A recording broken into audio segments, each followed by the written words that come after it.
My mom texted the night before my housewarming. We'll skip it. Your sister just moved too. No call, no apology. Just pixels cutting through the dark like a quiet dismissal. So, I smiled, blew out the candles I'd set for them, and locked the door on a dinner that would go on without them. A week later, while HGTV cameras panned across my new villa, that same phone wouldn't stop buzzing. Missed calls stacking like tides. And trust me, that broadcast was only the first wave. Before I tell you what came next, answer me this. Have you ever been quietly erased by your own family? When I was 8, Christmas mornings began with the sound of Mom's heels clicking across the tiles and the smell of cinnamon rolls. Chloe, my younger sister, would already be by the tree, ribbons tangled in her hair, glowing like the sun had picked her first. "Open yours, sweetheart," Mom would say, handing Chloe a gold-wrapped box. I'd wait for mine, smaller, off to the side, inside, socks, or a notebook. "You like writing things down," she'd remind me, as if predictability were a virtue. At 10, Chloe danced at the spring festival. White dress, pink ribbons, applause echoing like she'd invented joy. Dad lifted her high and said, "That's my girl." A week later, I brought home a blue ribbon from the district science fair. A solar car built from scrap wood and foil. I held it out, waiting for that same pride. "That's nice," he said. "Just don't stay up so late next time." Then turned back to the TV. By 12, I'd learned silence was safer. When Chloe made cheer captain, there were balloons, dinners, new shoes. When I passed the entrance exam for the state engineering program, Mom just said, "Remember to help Chloe with her English project later." It was never cruelty, just absence, a steady forgetting that settled like dust on a shelf. So, I found my place in the old shed behind our house, the air thick with cedar and rust. I'd sand old boards smooth until my arms ached. One summer afternoon, I built a small table, uneven legs, rough edges, but it stood. I ran my hand over the wood and thought, this is mine. It was the first thing in my life no one could take credit for. That table followed me everywhere. When I left for college on a scholarship, I left behind the family photos, but carried that table. I refinished it, dragged its weight up 3 flights of stairs to my dorm. It became my desk, my drafting surface, the foundation for every design I'd ever built. Mom used to say Chloe was the heart of the family. Maybe she was, but I was the structure. The beams no one noticed until they cracked. That was the year I stopped asking for recognition and started building it instead. The message came again years later. Thursday afternoon, I was finalizing delivery notes for the villa. Outside, the sea was restless. Sky split between silver and blue. My phone buzzed once against the stone counter. "We'll skip your housewarming. Your sister just moved too." No greeting. No question mark. Just that. For a long moment, I stared at the text. Its reflection shimmered in the glass. Then my thumb typed 2 words. "That's okay." I pressed send and set the phone face down. The kitchen was silent except for the ocean. Cedar oil and paint lingered in the air, the scent of everything I'd built alone. Across the room, the dining table I'd designed caught the last light of day, its polished surface stretching toward the sea. 15 chairs, equal distance apart, no head seat. Something shifted inside me. Not pain, but clarity. The kind that comes when you finally stop waiting. I walked to the window, tracing the cold glass. My reflection hovered over the horizon, small but steady. I wasn't angry. I was awake. I turned off my phone, slid it into a drawer beside a folder labeled guest list. Then I opened my old leather notebook, drew a line down a blank page. On one side I wrote, "Those who always had a seat." On the other, I turned back toward the ocean. The horizon glowed faintly gold, a thin seam between day and night. Closing the notebook, I felt the decision settle inside me. This time, I wasn't waiting to be invited.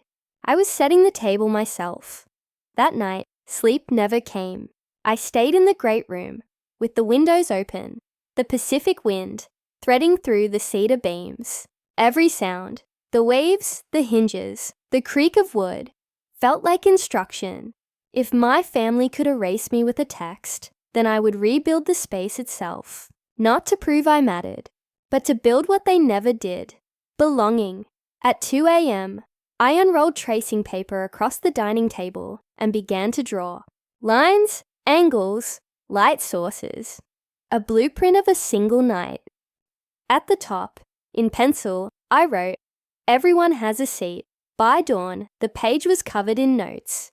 Names, placements, lighting temperatures, table symmetry, no back to the ocean, equal light, equal view, a floor plan for inclusion. The next morning, I opened my laptop. Short messages, nothing elaborate. Dinner this Saturday, my place by the coast. Come hungry. Then I started calling the names from my list. Rachel, my college friend who never had anyone waiting at the airport. Eli, my cousin, forgotten at the last reunion. Aunt Marianne, who used to eat in the kitchen because she talked too much. Their voices faltered between disbelief and warmth. "You're hosting?" they asked. "It's time," I said. By noon, the villa was breathing again. Deliveries humming up the driveway. Salt air mixing with polish and cedar. I moved with precision, clipboard in hand, checking boxes, as if this were a construction site. Table linens, 15. Cream and grey. Candles, unscented. Plates, identical. No hierarchy in size or pattern. At the hardware store, I bought twine for bulbs, marine-grade clips, waterproof cloth. The clerk smiled, asking, "Throwing a party?" "Something like that," I said. He didn't know he was handing me the supplies for a quiet revolution. Back at the villa, I moved from task to task. Signing invoices, confirming catering, measuring the distance between every chair. Even when tension pressed against my ribs, my hands stayed steady. When anger flickered, I reached for the table's edge, fingers brushing the old grain that had always steadied me. That evening, Margaret arrived. The local chef, a woman in her 50s, calm, capable hands already unpacking crates of produce. She looked up and asked, "What kind of dinner is this?" I watched the sea dim behind her, the horizon fading into grey. "It's a table for people who stopped being invited," I said. Her smile was soft, knowing. The next 2 days moved like choreography, string lights low for warmth. Wildflowers gathered from the cliffs, eucalyptus and lavender threading the air. At each place setting, I left a handwritten card. Just 3 words, "You belong here." By Friday evening, as I checked the window seals against the wind, the HGTV crew arrived early. They'd filmed the villa months before, and the producer had texted, "One last B-roll, just of the space." I said yes. It felt right. The house had been born in silence. It should be seen that way too. They filmed quietly, cameras gliding through golden light. No dialogue, just the ocean's pulse and the soft clink of dishes. I kept working while they rolled, tightening fixtures, adjusting chairs, brushing a line of dust from the stone counter. One cameraman whispered, "You move like you built it." I didn't answer. He wasn't wrong. By midnight, everything was ready. The great room glowed in amber light. The oak table stretched parallel to the sea. Linen smooth, cutlery gleaming, candles waiting. I stood at one end, the air cool against my skin. For a long moment, I saw it as they would, a space made equal. No head seat, no hierarchy, no small talk that cuts, just chairs waiting. I walked the perimeter, fingertips grazing each one. 15 touches, deliberate and steady, the same rhythm I'd used when testing beams for strength. Tap, press, move on. The sound of my breath filled the room. echoing softly against the glass. When I reached the final chair, I stopped. Outside, the waves struck the cliffs harder, as if rehearsing the soundtrack for what was about to begin. I checked my list one last time. Guests confirmed. Deliveries settled. Payments logged. Every detail balanced. Every task complete. The next evening, the first headlights wound up the hill. Through the glass, I saw silhouettes stepping out of cars. Rachel's children running toward the villa. Aunt Marianne clutching a pie wrapped in a towel. Their laughter rose through the sea wind, carrying warmth into the night. Inside, I began lighting candles one by one. Each flame wavered, reflecting across the glass wall until it seemed the entire horizon flickered alive. The table waited, wide, even, unbroken. The scent of thyme and roasted salmon filled the air. When the final guest arrived, I closed the door. The hum of conversation grew, soft at first, uncertain, then blooming into warmth. I took my seat halfway down the table, not at the end. There were no toasts, no speeches, just the quiet rhythm of forks against plates and the laughter of people who once had nowhere to belong. Beyond the terrace, the sea was black and endless. Inside, the villa pulsed with life. For the first time, it felt whole. Not because my family was missing, but because every chair was finally full. The HGTV episode aired the following week. I hadn't planned to watch it, but that evening, the villa was full again. Rachel, Eli, Aunt Marianne, even Grandma. Someone projected the show onto a white sheet along the terrace. The sea whispering below. The opening shot swept over the cliffs, rising toward the house, my house.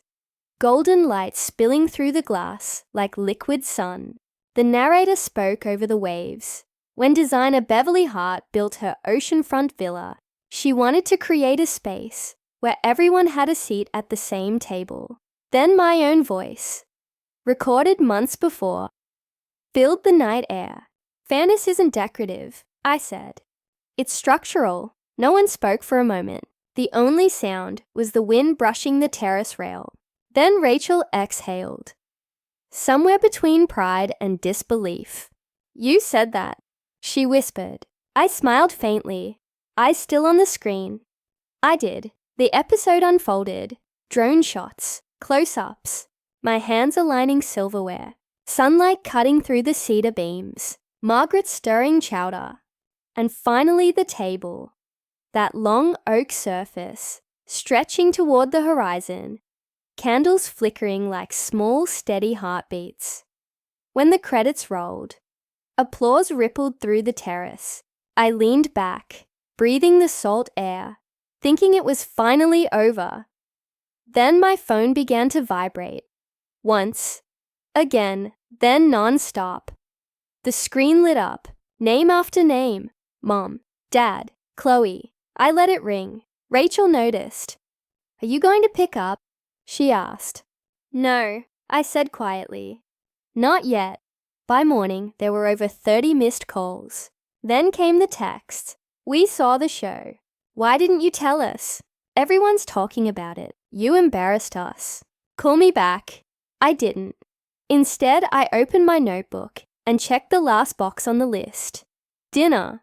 Complete.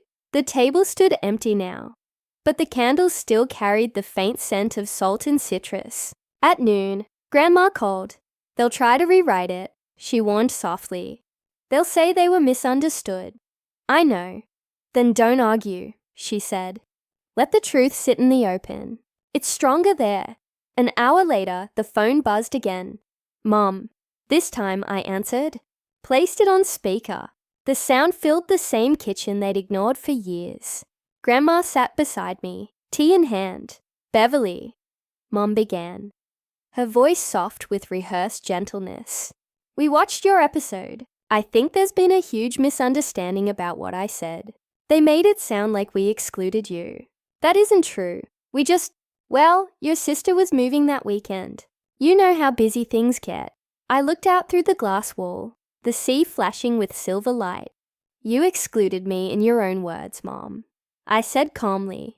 I still have the text. Silence. Then the sound of the ocean filled the gap between us. I recognized the shift immediately. That familiar tilt in her tone. The practiced rationality. You're overreacting again. We've always supported you. We just didn't think you'd want to make a spectacle out of a housewarming. You've always been so private. Before I could answer, Grandma's voice cut through. Calm, steady, measured. Judy, stop. I've watched you do this since she was a child. Always turning the light away from her. Mother, this isn't the time, Mom said, brittle. It's the only time, Grandma replied. Her voice softened, but her words landed like truth, long overdue. Every Christmas, every birthday, you built the whole house around Chloe's comfort. You called it fairness. It wasn't. It was favoritism. Mom's breath caught. That's not true. It is, Grandma said quietly. And now the whole town has seen it for what it is. Silence. The kind that rearranges the air. In the background, I could hear my father mutter something about drama and attention. I didn't respond. I didn't need to. For once, the weight of silence wasn't mine to carry. It was theirs. When the call ended, Grandma looked at me over her teacup. You didn't need to win, she said softly. You just needed to stop carrying it. Outside, gulls circled the cliffs, their cries sharp against the steady rhythm of the surf. The villa stood in full daylight, glass walls mirroring the horizon. For the first time, justice didn't look like triumph. It looked like balance. 2 days later, the house was quiet again. The chairs from dinner still leaned close together. Linens creased, the air faintly scented with salt and lemon. I walked barefoot through the great room, every step echoing against the glass. The sea had calmed. Grey, steady, indifferent to everything that had passed. My phone sat face down on the counter. I hadn't turned it on since that call. Instead, I opened the terrace doors and let the wind move through the house, sweeping out years of heaviness. For so long, I'd built spaces for others to belong in. Now I understood. I'd been building toward this silence all along. That evening, I invited only 3 people back, my parents and Chloe. No cameras, no guests, no table for 15, just a small one near the fireplace. The old cedar table from the shed of my childhood. Its surface still bore the faint scars from the first time I'd sanded it smooth. I set 4 plates, poured wine, waited. When they arrived, they looked smaller somehow, framed by the ocean light behind them. My mother brushed her fingers along the table's edge. It's beautiful, she whispered. Different from what I imagined. It's home, I said. Dinner was quiet. The fire crackled softly. My father complimented the food. Chloe stared at the table, her voice trembling. I didn't know, she said, that it hurt that much. I know, I replied. I didn't know how to say it. No one apologized. No one had to. The silence between us wasn't war anymore. It was space. My mother exhaled, slow and unguarded. You did good, Bev. Really good. It wasn't redemption. It was recognition. And that was enough. After they left, I stayed by the fire until the embers turned to ash. Outside, the waves kept their rhythm. The same one I'd heard my whole life. Only now, it didn't sound like distance. It sounded like return. I stepped out onto the terrace. The night air was cool against my skin. Below, the sea breathed. Slow, certain, endless. I laid my hand on the old cedar table, tracing its worn edge. For years, I'd waited for their chair to open. Now, I'd built the whole table myself. If you've ever felt invisible in your own family, this story was for you. Beverly's silence wasn't weakness. It was structure, design, control. Sometimes walking away isn't losing. It's rebuilding, on your own terms. If the moment she closed the door and chose peace over permission stayed with you, tell me in the comments. Have you ever had to set a boundary so sharp it changed everything? I read every story you share. It's how this community stays real. And if you want more stories where justice speaks in silence, subscribe.